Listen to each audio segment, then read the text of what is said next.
بسم اللہ الرحمن الرحیم۔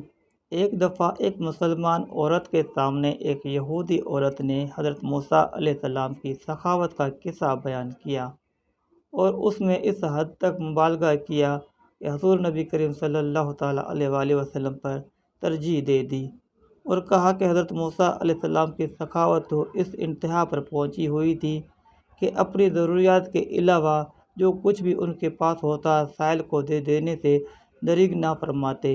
یہ بات اس مسلمان عورت کو ناگوار گزری۔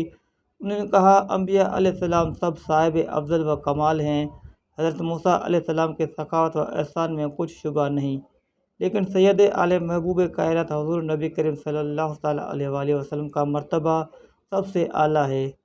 اور یہ کہہ کر انہوں نے چاہا کہ یہودی عورت کو حضور نبی کریم صلی اللہ تعالیٰ علیہ وآلہ وسلم کی جود و کرم کی آزمائش قرار دی جائے، تو اس نے معصوم بچی کو نبی کریم صلی اللہ علیہ وآلہ وسلم کی بارگاہ میں بھیجا کہ جاؤ اور آپ صلی اللہ علیہ وآلہ وسلم سے ان کی قمیص مانگ کر لائیں۔ وہ بچی حضور پاک صلی اللہ علیہ وآلہ وسلم کی بارگاہ میں حاضر ہوئی اور سلام عرض کیا۔ آپ صلی اللہ علیہ وآلہ وسلم سے بچی نے عرض کیا، یا رسول اللہ صلی اللہ علیہ وسلم، مجھے آپ کی قمیص چاہیے۔ اس وقت حضور پاک صلی اللہ علیہ وآلہ وسلم کے پاس ایک ہی قمیص تھی جو اس وقت زیب تن تھی۔ حضور پاک صلی اللہ علیہ وآلہ وسلم نے وہی قمیص اتار کر اس بچی کو عطا فرما دی۔ بچی آپ کی قمیص مبارک لے کر جب اس یہودی عورت کے سامنے آئی تو وہ دنگ رہ گئی اور بول اٹھی، واقعی حضور پاک صلی اللہ تعالیٰ علیہ وآلہ وسلم کا مرتبہ سخاوت کہیں بلند ہے۔ بلکہ ایک مرتبہ حضرت بلال رضی اللہ تعالیٰ عنہ سے کسی نے پوچھا کہ آپ نے پہلی دفعہ حضور صلی اللہ علیہ وآلہ وسلم کو کیسے دیکھا؟ بلال رضی اللہ تعالیٰ عنہ فرماتے ہیں، میں مکہ کے لوگوں کو بہت ہی کم جانتا تھا کیونکہ غلام تھا، اور عرب میں غلاموں سے انسانیت و سلوک امن تھا، ان کی استطاعت سے بڑھ کر ان سے کام لیا جاتا تھا، تو مجھے کبھی اتنا وقت ہی نہیں ملتا تھا کہ باہر نکل کے لوگوں سے ملوں، لہذا مجھے حضور پاک صلی اللہ علیہ وآلہ وسلم کی کسی چیز کا قطعی علم نہ تھا۔ ایک دفعہ کیا ہوا، مجھے سخت بخار نے گھیر لیا، سخت جاڑے کا موسم تھا اور انتہائی ٹھنڈ اور بخار نے مجھے کمزور کر کے رکھ دیا، لہذا میں نے لحاف اوڑھا اور لیٹ گیا۔ ادھر میرا مالک جو یہ دیکھنے آیا کہ میں جو پیس رہا ہوں یا نہیں، وہ مجھے لحاف اوڑھ کر لیٹا دیکھ کر آگ بگولا ہو گیا۔ اس نے لحاف اتارا اور سزا کے طور پر میری قمیص بھی اتروا دی اور مجھے کھلے صحن میں دروازے کے پاس بٹھا دیا کہ یہاں بیٹھ کے جو پیس۔ اب سخت سردی، اوپر سے بخار اور اتنی مشقت والا کام، میں روتا جاتا تھا اور جو پیستا جاتا تھا۔ کچھ ہی دیر میں دروازے پر دستک ہوئی، میں نے اندر آنے کی اجازت دی تو ایک نہایت متین اور پر نور چہرے والا شخص اندر داخل ہوا اور پوچھا کہ جوان، روتے کیوں ہو؟ میں نے جواب میں کہا، جاؤ اپنا کام کرو، تمہیں اس سے کیا؟ میں جس وجہ سے بھی رہوں، یہاں پوچھنے والے بہت ہیں لیکن مداوع کوئی نہیں کرتا۔ قصہ مختصر کہ بلال نے حضور پاک صلی اللہ علیہ وآلہ وسلم کو کافی سخت جملے کہے۔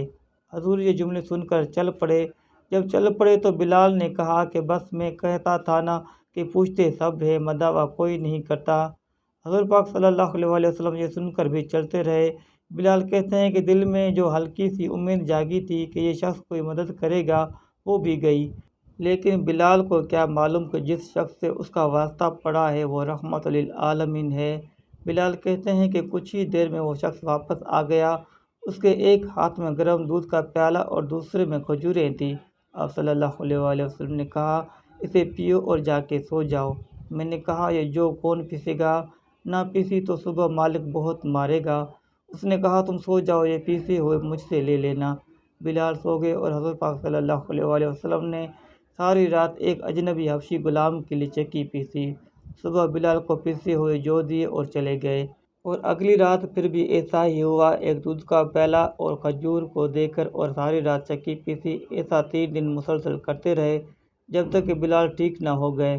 یہ تھا وہ تعارف جس کے بدر سے اس لافانی عشق نے جنم لیا کہ آج بھی بلال کو پہلے عاشق رسول اور بعد میں صحابی رسول کہا جاتا تھا۔ انہوں نے حضور پاک صلی اللہ علیہ وآلہ وسلم کے وصال کے بعد اذان دینا بند کر دی کیونکہ حضور کی یاد میں ہچکیاں بن جاتی تھیں اور زاروں قطار رونے لگتے تھے۔ آپ ہجرت کر کے شام چلے گئے اور حضور پاک صلی اللہ علیہ وآلہ وسلم کے وصال کے بعد بس 2 مرتبہ اذان دی، ایک مرتبہ بیت المقدس کی فتح پر حضرت عمر رضی اللہ تعالیٰ عنہ کے کہنے پر اور دوسری مرتبہ حضرت بلال رضی اللہ تعالیٰ عنہ رات کو سوئے ہوئے تھے تو نبی پاک صلی اللہ علیہ وسلم خواب میں آئے اور فرمایا، بلال اتنی سرد مہری ہے کہ اتنا عرصہ گزر گیا تم ہمارے پاس آتے ہی نہیں۔ جہاں محبت ہوتی ہے وہاں محبت میں شکوے بھی ہوتے ہیں۔ تو حضرت بلال رضی اللہ تعالیٰ عنہ کی فوراً آنکھ کھل گئی۔ بیوی سے فرمایا، ابھی تیاری کرو، میں ابھی رات کو ہی سفر کرنا چاہتا ہوں، میں صبح کا انتظار نہیں کرنا چاہتا۔ بیوی نے سامان باندھ دیا، چل پڑے اور مدینہ منورہ پہنچ گئے۔ مسجد نبوی میں حاضر ہوئے اور نبی پاک صلی اللہ تعالیٰ علیہ وآلہ وسلم کی خدمت میں انہوں نے سلام پیش کیا تو اتنے میں نماز کا وقت ہو گیا۔ صحابہ کرام حضرت بلال رضی اللہ تعالیٰ عنہ سے اذان دینے کی فرمائش کرنے لگے۔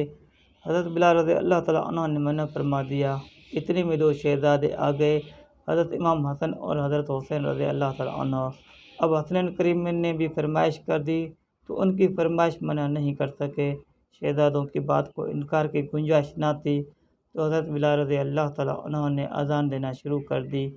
حضرت بلال نے جیسے ہی اللہ اکبر کہا تو صحابہ کرام نے وہ اذان کی آواز سنی جو نبی پاک صلی اللہ تعالیٰ علیہ وآلہ وسلم کے زمانے میں سنتے تھے تو نبی پاک کی یاد میں جوش مرا صحابہ کرام زاروں قطار رونے لگے۔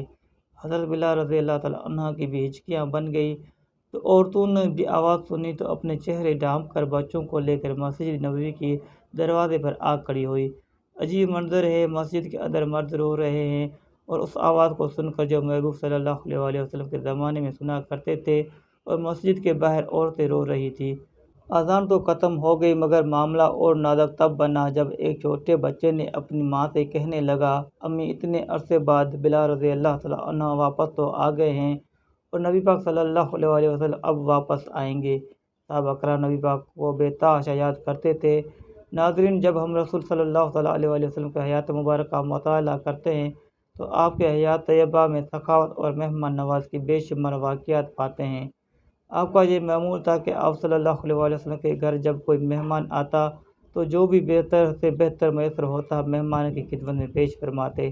بعض اوقات کھانے کے دوران اگر کوئی آ جاتا اسے بے تکلفی سے اپنے ساتھ شامل فرما لیتے۔ صحابہ میں جو بھی انتظامی ڈیوٹیاں تقسیم ہوتی ان میں سے آپ صلی اللہ تعالیٰ علیہ وآلہ وسلم اپنے ذمہ بھی کچھ نہ کچھ ذمہ داری لیتے۔ جب کافی تعداد میں مہمان آ جایا کرتے تو آپ صلی اللہ تعالیٰ علیہ وسلم صحابہ کرام میں مہمانوں کو تقسیم فرما دیتے اور اپنے ساتھ مہمانوں کو گھر لے آیا کرتے۔ حضرت ابو ہریرہ رضی اللہ تعالیٰ عنہ بیان کرتے ہیں کہ ایک رات ایک کافر رسول اللہ صلی اللہ علیہ وآلہ وسلم کے ہاں مہمان بنا۔ آپ نے اس کے لیے بکری کا دودھ لانے کا حکم فرمایا جو اس نے پی لیا، پھر دوسری اور تیسری، یہاں تک کہ 7 بکریوں کا دودھ پی گیا۔ راوی کہتے ہیں کہ صبح اس نے اسلام قبول کر لیا۔ آپ صلی اللہ علیہ وآلہ وسلم نے پھر اس کے لیے دودھ لانے کا کہا تو اس نے پی لیا۔ پھر آپ صلی اللہ علیہ وآلہ وسلم نے دوسری بکری کا دودھ لانے کا کہا تو وہ پورا دودھ ختم نہ کر سکا۔ آپ صلی اللہ علیہ وآلہ وسلم نے فرمایا، مومن ایک آنت میں کھاتا ہے جبکہ کافر 7 آنتوں کو بھرتا ہے۔ ناظرین کرام، مہمانوں کے کھانے پینے پر مسرت محسوس کیجیے۔ مہمان زحمت نہیں بلکہ رحمت اور خیر و برکت کا ذریعہ ہوتے ہیں، اور اللہ جسے آپ کے ہاں بھیجتا ہے اس کا رزق بھی اتار دیتا ہے۔ روایت کے مطابق حضور اکرم صلی اللہ تعالیٰ علیہ وآلہ وسلم کے پاس جب مہمان آتے تو آپ بذات خود ان کی خاطرداری فرماتے۔ آپ مہمان کو اپنے دسترخوان پر کھانا کھلاتے۔ مہمان نوازی کو ایک فرض قرار دیتے ہوئے آپ نے فرمایا، جو شخص اللہ تبارک و تعالیٰ اور یوم آخرت پر ایمان رکھتا ہے اس کے لیے ضروری ہے کہ وہ مہمان کی عزت اور تکریم کرے، مہمان کا خصوصی احترام کرے، اور مہمان 3 دن 3 راتیں ہیں۔ مہمان کے لیے یہ بات جائز نہیں کہ وہ اتنا طویل قیام کرے جس سے میزبان مشقت میں پڑ جائے۔ اللہ تعالیٰ ہمیں سخاوت اور مہمان نوازی کے حوالے سے آپ صلی اللہ علیہ وسلم کے اسوہ حسنہ کو اپنانے اور اس پر عمل کرنے کی توفیق عطا فرمائے۔ اللہ پاک ہمیں بہتر عمل کرنے کی توفیق عطا فرمائے۔ اللہ پاک میری اور آپ کی بخشش فرمائے، آمین یا رب العالمین۔ ناظرین، کمنٹ باکس میں اللہ تبارک و تعالیٰ کے 99 ناموں میں سے ایک نام ضرور ٹائپ کریں اور ویڈیو کو لائک کرنا نہ بھولیں۔ جزاک اللہ خیرا کثیرا۔